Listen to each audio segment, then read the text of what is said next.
saudara-saudara yang saya kasih dalam Tuhan Yesus. Saat ini saya berada di kawasan persawahan di tempat ini. Sebuah kawasan persawahan yang cukup luas dengan latar belakang yang sangat menarik. Kenapa saya katakan sangat menarik persawahan ini? Karena di belakang saya saudara bisa melihat itu adalah kawasan perbukitan Menoreh.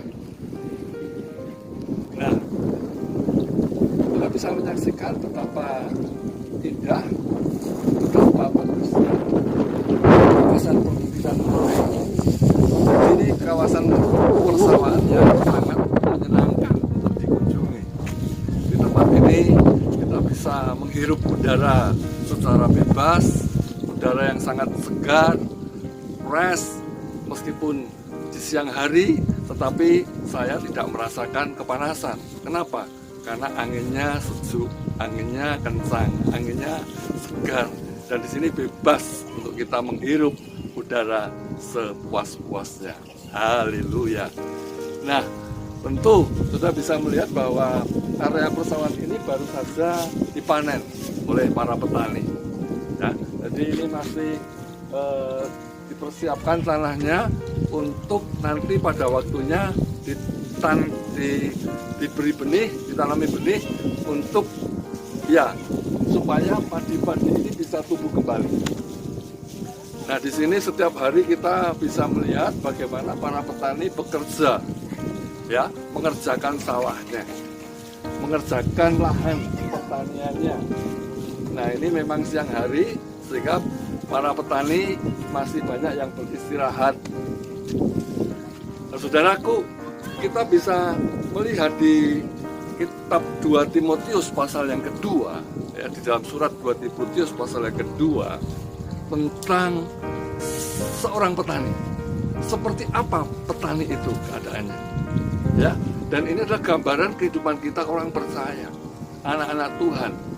Kita juga diibaratkan hendaknya menjadi seperti petani.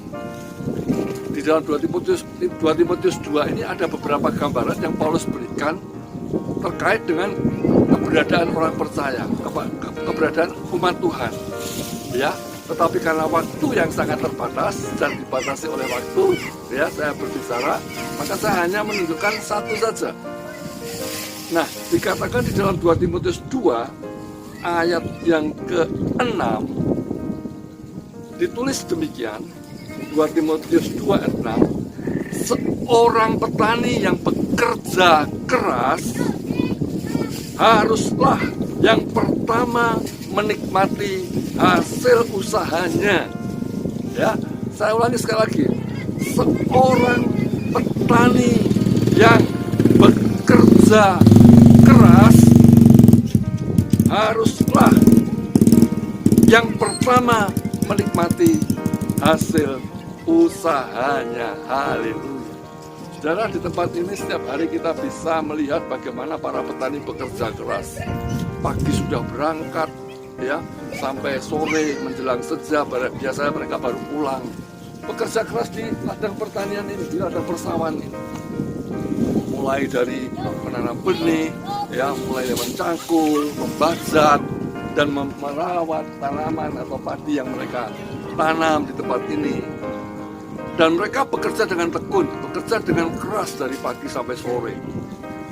Kalau siang seperti ini biasanya mereka kepanasan. Kalau pada waktu musim hujan mereka juga kehujanan di tengah lapangan pekerjaan mereka, di tengah persawahan seperti ini.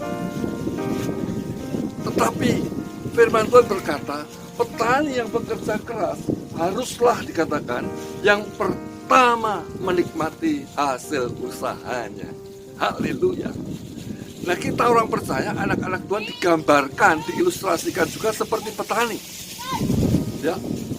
Jadi sifat yang baik yang bisa kita lihat dari seorang petani yaitu kerja kerasnya. Kerja rajin, kerja bersama-sama, gotong royong. Tidak pandang bulu apakah harus kepanasan, kehujanan, tapi mereka kerja. Dan inilah gambaran anak-anak Tuhan di hari-hari akhir ini. Kita diminta, kita dituntut oleh firman Tuhan, mari selagi hari masih siang, mari kita bekerja, bekerja, dan bekerja. Ya, bekerja di apapun yang bisa kita kerjakan dalam pekerjaan sehari-hari, di masing-masing bidang pekerjaan kita, di profesi kita, termasuk di jalannya pun ibu rumah tangga yang bekerja setiap hari di rumah. Bekerjalah dengan sungguh-sungguh, bekerjalah dengan rajin, bekerjalah dengan keras. Semua kita diminta untuk bekerja. Sewaktu masih diberi kesempatan, mari kita bekerja. Karena itulah yang dikehendaki Tuhan.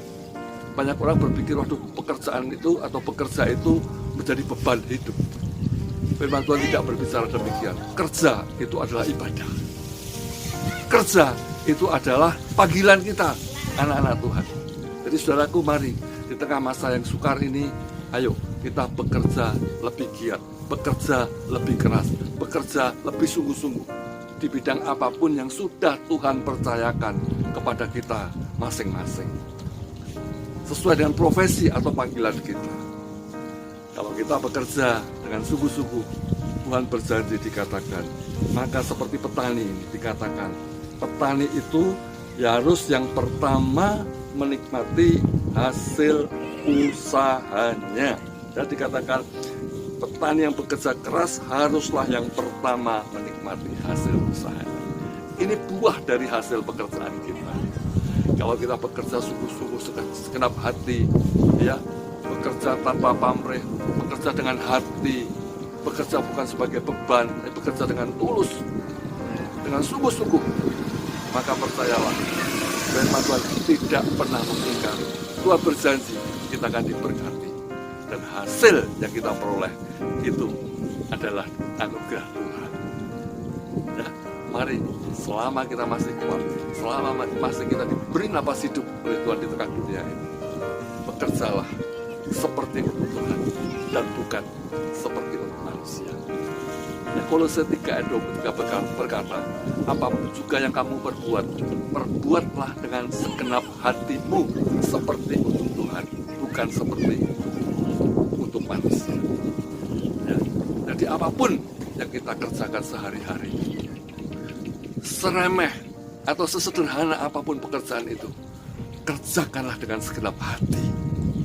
Ya, kerjakanlah dengan sungguh-sungguh seperti untuk Tuhan, bukan seperti untuk manusia. Karena sesungguhnya yang menjadi Tuhan kita, yaitu Yesus Kristus, Tuhan sendiri. Ya, Kolose 3:12 berkata, sebab kamu tahu bahwa kamu adalah hamba dan Kristuslah adalah Tuhan. Kristuslah Tuhan kita. Dan dari Dialah kita akan mendapat upah yang sudah ditentukannya bagi kita. Kalau kita bekerja dengan giat, bekerja dengan sungguh-sungguh, bekerja dengan segenap hati seperti untuk Tuhan. Karena itu, mari sekali lagi, selama kita masih diberi kesempatan hidup di dunia ini, lewat bidang apapun, mari kita bekerja sungguh-sungguh. Dan hasil pekerjaan kita itu juga untuk kemuliaan nama Tuhan. Bidang pekerjaan kita itu juga adalah bidang pelayanan kita kepada Tuhan. Jadi yang namanya pelayanan bukan sebatas di tempat ibadah, di gereja, kegiatan rohani, tapi dimanapun Tuhan menempatkan saudara dan saya, di bidang apa saja sesuai panggilan dan profesi kita, disitulah ladang pelayanan kita yang sesungguhnya. Dan Tuhan mau di tempat pekerjaan kita, kita boleh menghasilkan buah yang memuliakan nama Tuhan. Kiranya Tuhan Yesus menolong, memberkati, menguatkan kita semua. Semangat bekerja dengan rajin bagi kemuliaan nama Tuhan. Haleluya, Tuhan Yesus memberkati. Amin.